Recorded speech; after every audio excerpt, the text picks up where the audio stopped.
Thank you for taking the time to join us on a great Saturday afternoon, exciting time at the University of Cincinnati. I apologize for our brief delay, but it's about student athletes.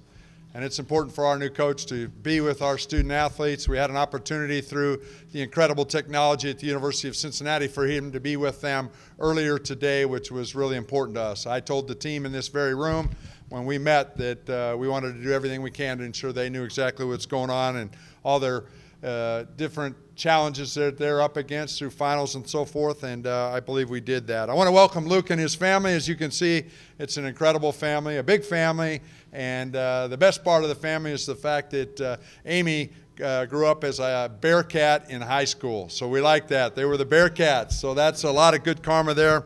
We're excited about that and joining their team. I'd be remiss if I didn't say thank you first and foremost to our entire team on this campus and in this community in helping us through this coaching search process. I couldn't be prouder of the team and the alignment that is critical to helping welcome Coach and get him off to a great start. That obviously starts with our student athletes, but our staff and so many others. And you're going to see Coach's passion in a big way and the energy that he brings. He wants to win games. He wants to graduate players. He wants to develop young men. That's important to him. And when I had an opportunity to meet with President Davenport and talk with board members, some of them are here today, their desire for integrity, discipline, determination was very clear, and we obviously have hired a man that represents all that, a man of integrity. He's a leader, someone that has the ability to pull a community together, a team together, passion, energy, I'm mentioning that again, and most importantly, a coach who fits Cincinnati, fits our program, fits what we're all about here. And again, so many people have been supportive of helping pull that together. And before I turn it over to introduce Coach with our great president, real quick, I think it's important to understand some people don't understand the process associated with finding a coach. And we were fortunate enough to work with a dedicated, trustworthy, an exceptionally bright University of Cincinnati graduate and all the analytics elements associated with our evaluation. What does that mean? So basically you take into a lot of factors, turnovers, fumbles, penalties, each of the decisions coaches make, and they put into that a formula of 100,000 simulations of game day. And you know who came out number one? Luke Fickell, number one defensive coach in the country. That's impressive. We like that. But I know when he gets up here, the first thing he wants to talk about is offense, because we like to hear about offense too. But again, those analytics and putting that together and represented the type of football coach that we have. And I'm proud now to introduce my partner and somebody that's been a huge star for us as the transition is going on campus. So at this time, I'd like to give the honor of introducing your new head football coach to the University of Cincinnati, our president, President Beverly Davenport. Thank you. Well, what an honor it is today. In the last 2 days, we have graduated nearly 3,000 Bearcats, so how wonderful it is that we get to welcome 8 new Bearcats who just happen to have this last name of Fickell. Luke Fickell, we are just so excited when we heard that you and Amy were going to join us. We just are over the top. I want to thank our donors, all these people who have helped us. When Mike brought me to his office and laid out all the data, and there's a lot of data. Big data's everywhere. We were just so thrilled. He didn't have to work very hard to sell us on you, Luke. The data were there. But when he put your picture up, and when he told us about Amy, and when he told us about these 6 children, and he said, first, also as a president, to tell us that you believed in academic excellence. When I saw our athletes graduating today, and he said, this is what this man is about. When he told us that you cared about your students and their academic lives, when he told us that you cared about winning, when he told us that you cared about leadership, that you believed in honor and respect, and that you were going to win on the field, and that you were going to win at every day, making these young men better people, I said, I'm in. How do we do this? You go get him. Bring this amazing family back here. I am absolutely honored to get to have a small part in welcoming to this campus our next head football coach, Luke Fickell, and his family. Thank you so much.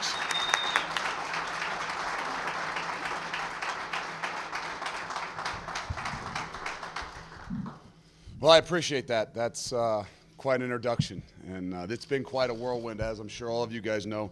It's kind of hard to keep anything quiet nowadays.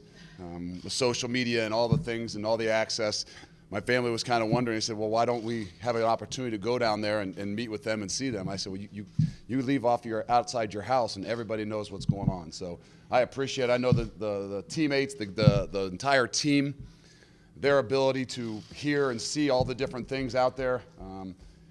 I appreciate you guys having the patience, and I actually had to speak to them for the first time today via an iPad in my office in Columbus. So that's not exactly how I envisioned doing this, but I appreciate those guys and everything that they do and holding tight in the situations that they're in. So I'm going to start by telling everybody how extremely excited I am to be the new head football coach of the University of Cincinnati. This is a true dream to me. As a man who grew up, born and raised, a family that's born and raised in the great state of Ohio, to have this opportunity is an honor and truly a blessing. This is not a job to me, and I think I told Mike this the very first time I talked to him. I said, this is not a job to me. And what I mean by that is a job is a means to provide for your family. A job is what it is that you do. This is a role to me. This is a role to me because it's a passion of mine. It's who I am. It's in every fiber of my body to be a leader and to be a mentor of men. And I know I told Mike that, and I want to make sure that our players and everybody knows that that's what this really means to me. There's going to be a lot of thank yous, and I got to start truly by thanking Mike, our AD, our leader. Thank you for having the faith and confidence to give me this opportunity to lead the Cincinnati football program. You coming into my home and making my family a big part of this is extremely classy and something I'll never forget. And I appreciate that. Thank you. To Dr. Beverly Davenport for the support, the blind faith of not ever seeing me or meeting me, but seeing just the analytics and believing in everybody. I appreciate it. I look forward to working with you, even if it is only for a short amount of time. I owe an incredible amount of thank yous to so many people. And we would be here forever if I tried to thank everyone. But you can't get this far in this profession or in life without an amazing amount of people that support you and help you out. I'd be remiss if I didn't mention at least a few of them that impacted my professional career and my life in general. Probably starts with John Cooper, who was my college football coach, who got me into this profession, offered me a GA job, and I started working for him.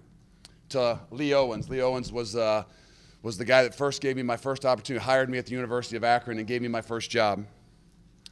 Jim Tressel, who showed me what coaching was really about. And then obviously to Coach Urban Meyer, who pushed me to the point to where I am today of being a head football coach. To all my players, to all the guys that I had the fortune of coaching, I got to thank them. They're the ones that have really taught me what it really is and what coaching is really about as well. And they're the ones that actually fueled this passion that I have to coach football, to lead men, to develop and to grow in this field that I'm in today. The last group that I would like to thank is probably the one that deserves it the most, and that's my family. My son Landon, who we're going to get him to smile here, but as an 8th grader, when you lose a basketball game, it's not always the most exciting day, but that's kind of how it is in our family. It's not always good when things don't go well and you lose a game. But to Luca, my daughter, to Ashton and Aiden, our first set of twins, and then to Lakin and Lucian, our second set of twins, thank you for supporting me in this journey. And finally, to obviously my best friend, the leader of our family, the one that is a true Bearcat, was grown up, born and raised. Might have been a Spencerville Bearcat, but a true Bearcat. The true leader, like I said, the rock. And I wouldn't be who I am today without you. I love you, I appreciate it, and thank you very much. And now, obviously, to the University of Cincinnati, to the city of Cincinnati. I'm not going to stand up here and promise you wins and championships, but what I am going to promise you is that we'll put a product on the field that you will be extremely proud to call your own. Our team will play with great passion, great intensity, great toughness, and an incredible amount of class.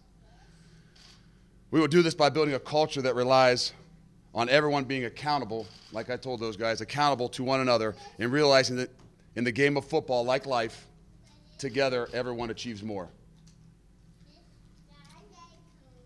We as a program will focus not on goals. Sometimes people don't understand that, but we won't focus on goals. Goals to me are too broad and too long term. We will focus on objectives. Objectives are things that can be evaluated every single day. Will we grind? Will we truly, truly, truly have the passion to work to what it is that we want? A lot of people say they will, but will they truly have the passion to work for what they want? Will they have attention to detail? Will they really do the little things it takes to be successful? Will they have fun, be fundamentally sound, whether it's in the football, on the field of football, or in life in general? And will they truly love their brothers? Will they have a selfless commitment to one another to do the things that we're expecting you to do? This will determine how fast we will grow our program. I'd also like to take a moment to address the former Bearcat football players. Please know that our doors are always going to be open. You are the ones that built this program into what it is today, and I want you to know that they are always welcome.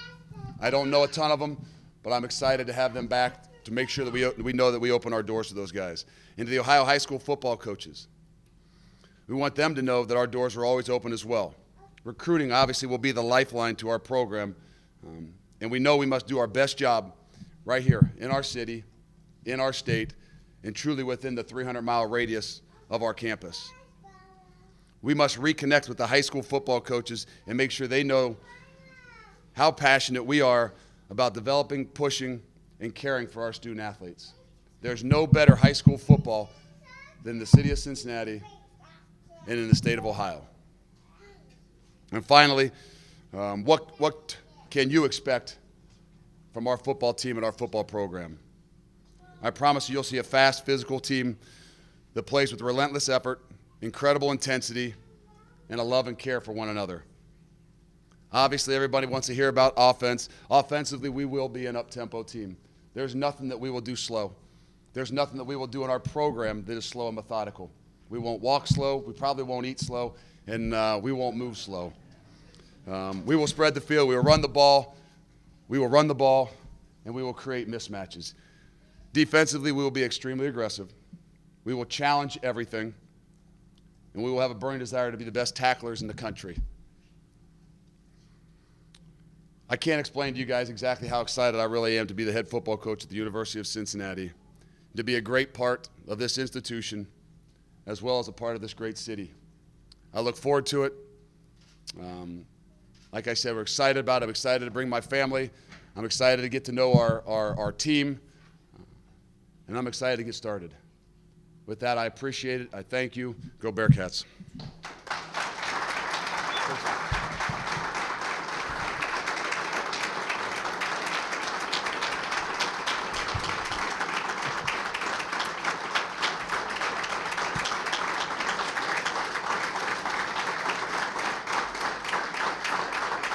Tim, you weren't going to stand up, Tim? Usually Tim's the guy that asks the first question, so if we're going to take questions, we're going to. Lead us off. Luke, is this, when it comes right down to it, is this as ideal a head coaching job as you could get based on your experience, based on where you're from, et cetera? I don't know that there's ever anything ideal. I know that, like I told Mike, this is when my passion to take that next step kind of was something that started to change for me. My wife and I would sit up at night and talk about things, and she would always kind of say to me, wow, that would be an unbelievable experience if we could go to the University of Cincinnati. It was just something, ironically, that for probably 5-6 years ago that she brought up to me. Obviously, it is. It's unbelievable for me, for my family, to have this opportunity, but it's so exciting because I know what the football's like, not only in this city, but in this state, and I think that's what gives us incredible opportunity to be successful. What did that 1 year, was a really tough situation at your coaching job at Ohio State. What did you learn most from just that experience? There's a lot of things I learned. How to fall forward is a big one. But I promise you this, we all are the experiences that we go through. And I'm a much better person. I'm a much better coach because of that. I told these guys that when they talked to me, I said there was 3 things that I learned from the top of my head, 3 things that I learned in that experience. Number one is you got to be who you are. You got to be who you are. You can't fake it. And just like in an interview, you can be someone you're not for 30 or 40 minutes, but by the end of that time, by the end of that hour, they're going to know that ain't really you. And it's the same thing in running a program. You know, you can try to be somebody or not, but the reality is you can't have consistency in the things that you need to do every single day if you're not who you are. You got to have great people around you. If you don't have great people around you, you're going to struggle. And I think that's the ability to be able to delegate, to trust in those guys that are around you is paramount. And then there's some things offensively and defensively that I just know. I mean, it's, you know, in those types of situations that I learned that you really got to be able to draw back on the way that you're trained. You know, and that's why for us, I know the way we train this football team is to go to put them in the toughest, most difficult situations on a daily basis, so we don't have to find out on 4th and 2 in the fourth quarter at what they're really made of. Coach, how much did you wrestle with staying with the program at Ohio State through the playoff coming year? Well, I told these guys earlier when I was in the locker room, I said I want them to know the reason why that I'm going to continue to coach for Ohio State. And the only reason is because of players. And I want them to understand and know that I'm committed to players. And I looked those guys in the face down there and make sure that they understood that I'm committed to them. And I was never going to start something that I couldn't finish. And I know that those guys would respect that because in the long run, in whatever situation, I'll always have their back. They'll know that whatever I start, I'm going to finish. There's other things that obviously I think it can be a great springboard and some publicity to running our program and to getting our program some air and things like that. But it really comes down to student athletes. The ability to look those guys in the eyes and know that you're going to always take care of them, you're going to be there for them, and you're going to start what you finished. Coach, another guy several years ago from Ohio State, was coordinator Mark Antonio, came here, first head coaching job. Have you had a chance to speak to him about what Cincinnati's all about? There's one of the really good friends that I have in this profession, and he had a lot to do with probably the situation that I'm in right now, is helping me out. And just getting your foot in the door. And again, a lot of this, everything that we do, it's about the ability to open that door and then to be able for you to go in and close it. So Mark is a good friend of mine. Have stayed very close to him in the past 10 years. I coached with him for 2 years, and he has been a big part of it. And he has told me and filled me in on a lot of things. I actually was probably that close to coming with him. Whatever, I don't know how many years ago. When I was with him at Ohio State, and when he came here, he actually offered to take me with him, and it just wasn't the right time for me and my family. Speaking of that, if you offered anybody at Ohio State a chance to come with you, I mean, there's been speculation. No. Combs is No, the deal almost. no, we got a lot to do right now, and for our program right here, and there's nothing that we've done right now. We're going to go to the drawing board. We got a lot of guys that I've talked with and things outside of our other programs, but nothing set in stone right now. There are probably a couple guys in here right now that will be a part of our program. The guy back there named Marcus Freeman that is a player, played for me, but will be a guy that will be a part of our program. A guy named Doug Phillips, who's back there in the back, who's a longtime Ohio high school coach, coached in college for 6-7 years. Has been around, but he'll be another guy that'll be a big part of our program. There's a lot of competition here in town as far as eyeballs for sports fans and Reds and Bengals, big time college basketball. When you take a job like this, do you see yourself as selling the program to get people again interested in UC football the way that you're used to it being interested in maybe Columbus? Obviously, that's a different level, but just the idea that you're competing with eyeballs here. There's no doubt. I mean, we got to do everything we can. We got to endear ourselves to the entire city, and I think that's a big part of it. You know, just like we got to recruit this city. You know, not just the high school football players, but we got to recruit the city of everybody because we got to have a great product, and we want to make them proud of it, and we want to make them a part of it. And that's not just my job. That'll be a big part of what I do, but that's the job of our players as well. We need to be out in the community. We need to do things. We need to make sure that we're out in front. You know, we're going to support every athletic program in this university, and in return, they're going to support us as well. And I think that's a big part of it, to sell everything that we do.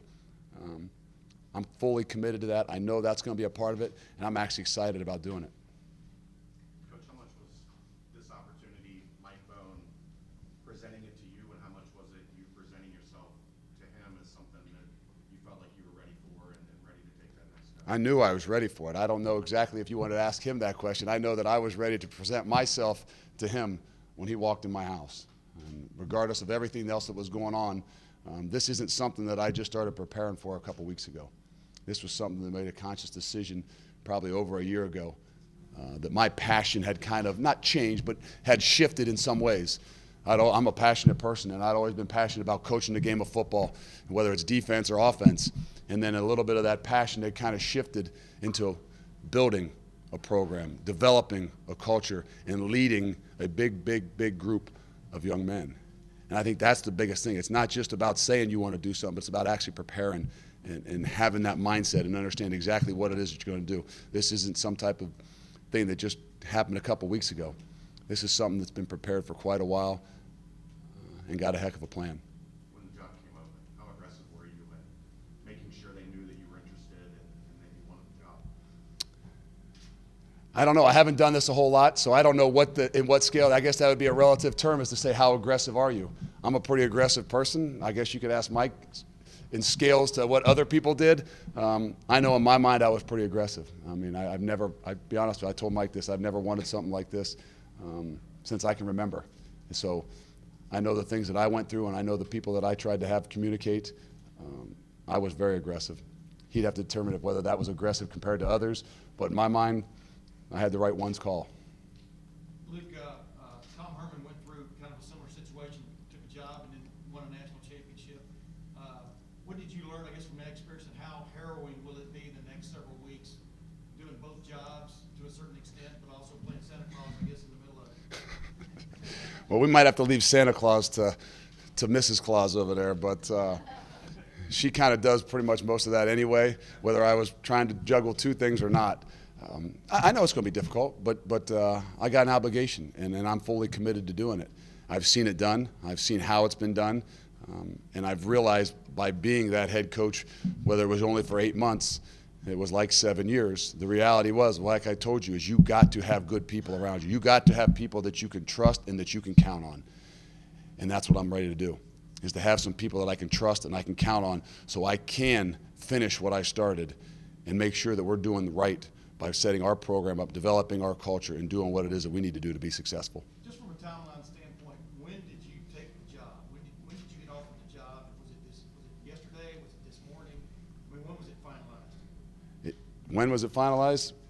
When we announced it to our football team at about 12:15 this afternoon. Nothing was final to me until, not that I got to look those guys in the eyes, but I got to look through an iPad and actually talk to them. To me, that's when it became final. Because to me, until you've got those guys fully aboard, until you've got those guys and you've addressed those guys, you know, maybe it's a writing on a piece of paper, but the reality is, to me, that's when it's official. Coach, when you're out recruiting and you talk about Mark Antonio, he said when he was here, he looked for a certain toughness maybe first in a recruit. Is there something along those lines you look at when you can look at a high school kid and say, this is the guy I want? There's no doubt.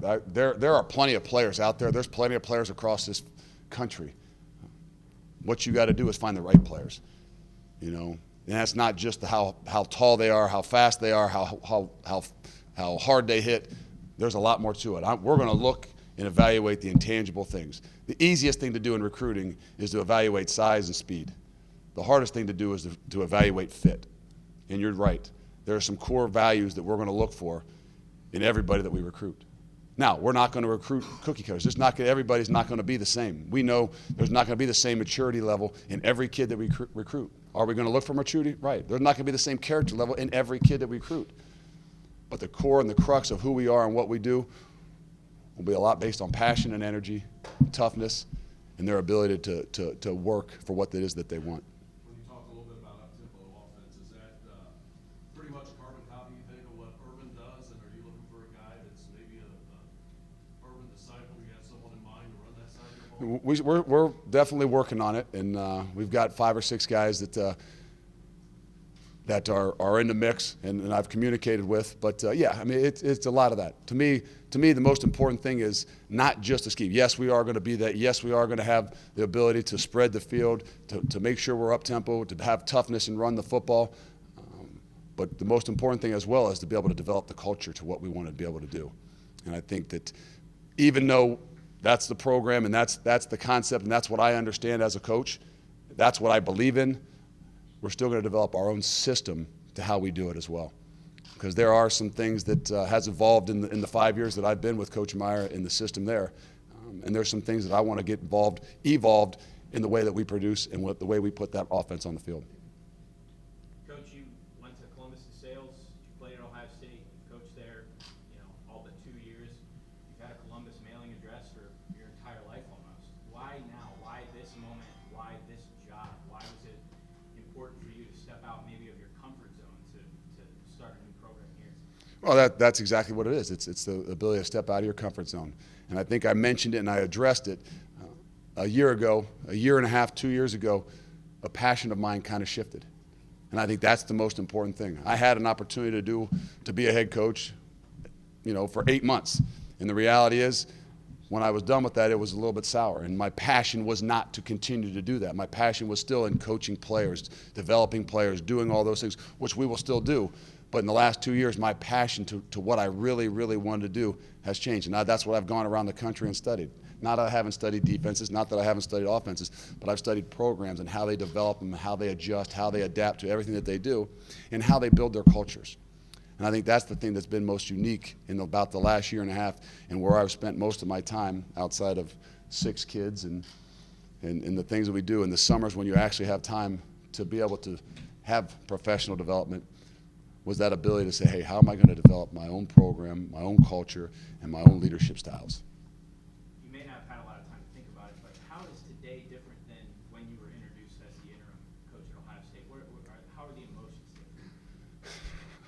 Well, it was a very negative feel at that point in time. And again, it didn't matter. I mean, again, I was up for the challenge, but it was definitely a different feeling. I mean, it was more of a have to do it. It was more of a, to be honest with you, were you really ready? And I try to allude it to some of our kids right now that might have an opportunity to go take that step to the next level. And people are always asking, well, is he ready? I said, well, are all of us ever ready? Are some of us ready when we get married? Are some of us ready when we have children? No, because you don't always know until you get put in those situations. And that's how you develop. That's how you mature. That's how you continue to grow. So I could tell you that I wasn't ready. I can tell you that it was a very negative time, and there was a lot of things that were going on. And I can tell you that I've grown incredibly and learned an incredible amount from that 8 months. Anything else, guys? Luke, I just want to say welcome to you and Amy and your family, but I also want to say that, we all know that you've got an incredible football pedigree with the experience that you have, but the fact that you are a guy of integrity is, to me, more important than anything. And I think you're making a great statement by sticking with your kids, coaching them till they're done. And, I hope that some of your peers in this business learn from your example. Well, I appreciate that. And if we're not in this for the right reasons, then it's not a passion of yours, and it's not who you are. And I know that has mass, and I think the game has changed a bit because of money and because of salaries and because of the attention that it gets. And I told these guys, that's not me. That's not me. It's about young men. It's about development. It's about building relationships. It's about building trust. And it's about getting the most out of everyone. And I hope our guys, to me the most important thing is, I know that everybody can believe that and buy that, but to me the most important thing is that our players, our kids in our program, they realize that, they understand that, and they believe that. Because I asked them to have that blind faith in somebody that they don't know. To have that blind faith to see that I believe in players. And I'm going to start, what I start, I'm going to finish. Thank you. All right, thank you guys for